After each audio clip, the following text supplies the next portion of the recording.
channel, it's me, Raz, and in today's video, I'm going to share with you the things that I bought from Divisoria. This is a collective haul, and I already arranged everything behind me para hindi ganun magtagal at hindi na ako masyadong... So without further ado, let's get into the video. I'm going to start off with the clothes that I bought. Here are the clothes that I bought from 168. This is an off-shoulder. So, ayan siya. Maganda yung print niya. And I love it kasi mahilig ako sa off-shoulder. I got this for only 150 pesos. Same with this plaid top that I bought also for only 150 pesos. Next are the clothes that I bought outside 999. Ito, sobrang gusto ko tong color na to kasi para ito yung ang ganda lang siya. Ang ganda niya sa skin ko. Tapos perfect pa to dahil mahaba leeg ko. Perfect tong yan, kung anong tawag dyan. Tapos may ganyan pa. Oh, may ganyan pa. Gumanyan po. Kaya, ang ganda niya. Nabili ko siya for only 150 pesos. Yes.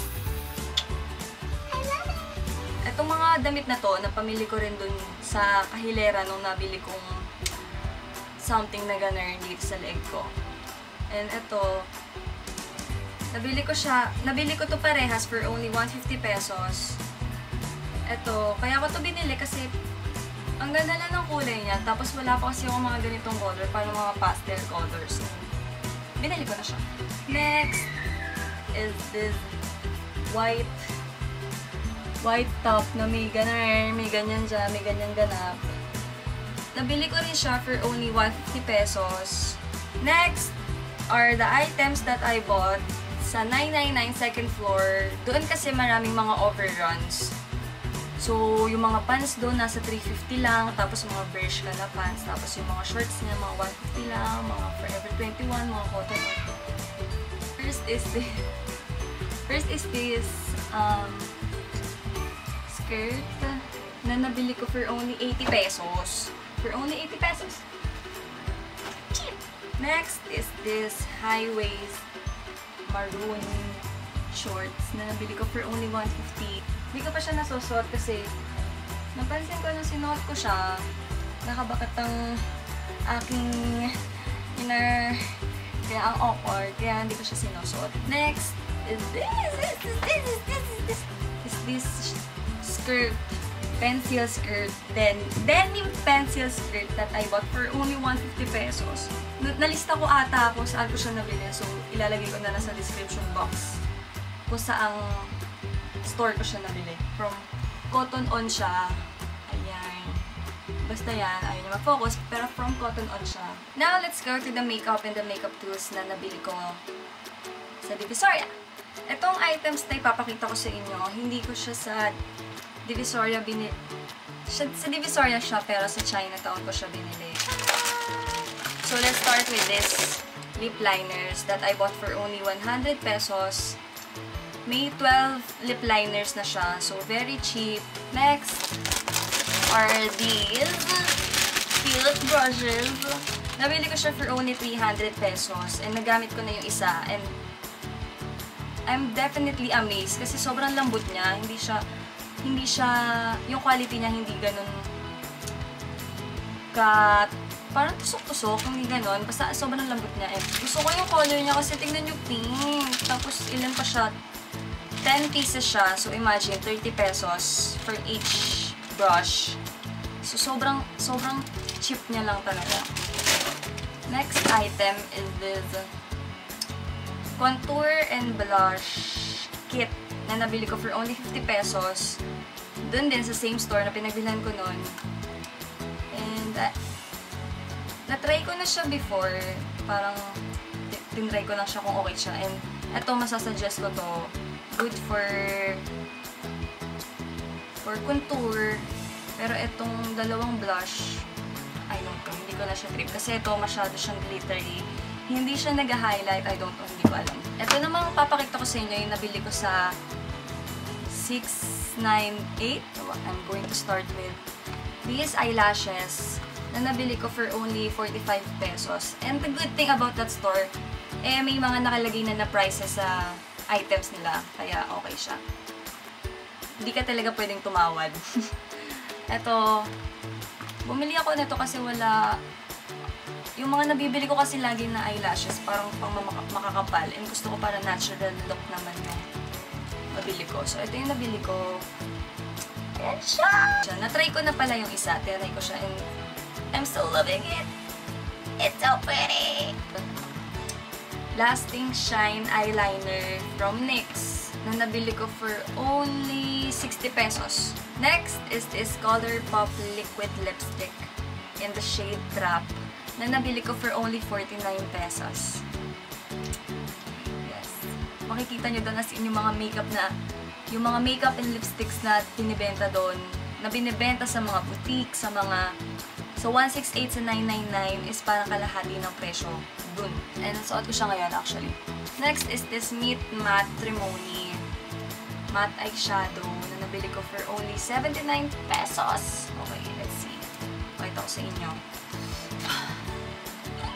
Okay. Salamat! Ang cute niya kasi may mirror siya dito. Mabigat siya, in fairness, mukha talaga siyang original. Next is this... Hindi ko alam kung anong tawag dito, pero nabili ko siya for 50 pesos. The last item na nabili ko, itong eyelash curler something. Nabili ko siya for only 10 pesos. Yes. Ito naman, nabili ko sa 999 sa may... Hindi ko alam kung saan, pero malapit lang siya sa pintuan. First is this Etude House Styling. Ay, mali! Dito yun! Oh my God! Original yun. Ito.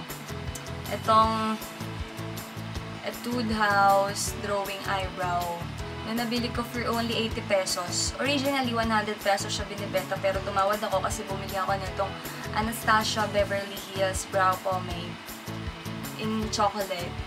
Nabili ko siya for only 100 pesos. I will recommend this Etude House Eyebrow Drawing Shimmer. Kasi, nung ginamit ko siya, parang nagustuhan ng friends ko yung kilay ko. And sabi ko, sa DB ko lang binili yung product. So, yan. Nagandahan sila. Next is this Anastasia. Nung nilagay ko siya sa kilay ko, hindi ko alam. Parang medyo magaspang. Pati nung hinugasan ko siya, medyo magaspang. So, hindi ko alam kung gagamitin ko siya for everyday use. Kasi baka mamaya magtagal lang ako sa kilay ko. Ganun-ganun. Tapos sobrang kapal niya. Next is this Contour Cream Kit. Anastasia Contour Cream Kit in the shade Light. So, this is what it looks like. Yan siya. Nagamit ko na siya sa event namin sa school nung minakapan ko yung sarili ko. And, okay siya. Sorry. Okay siya. Blendable siya. And pigmented na rin. Next ay itong eyeshadow palette na nabili ko sa Glad King. Nabili ko siya for only 350 pesos. Hindi ko alam kung ba't hindi ako tumawad. Pero I'm not really satisfied with this eyeshadow. Pero papakita ko pa rin sa inyo kung ano yung tsura niya. Ito siya. It's a combination of matte eyeshadow and shimmer shadows.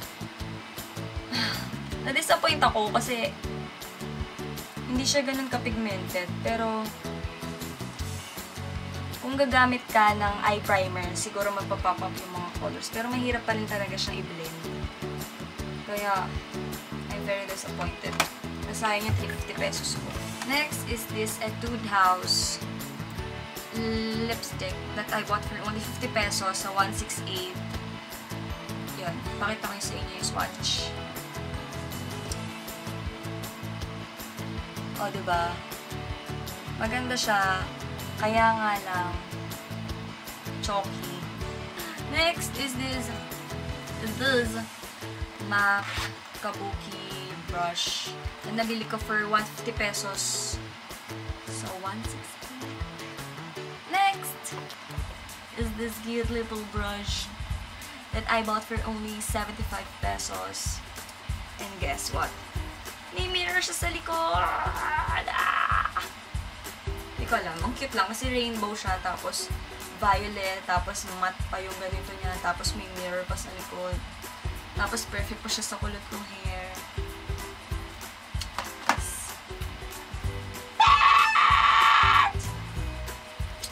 Na nabili ko sa 168 for only 100 pesos.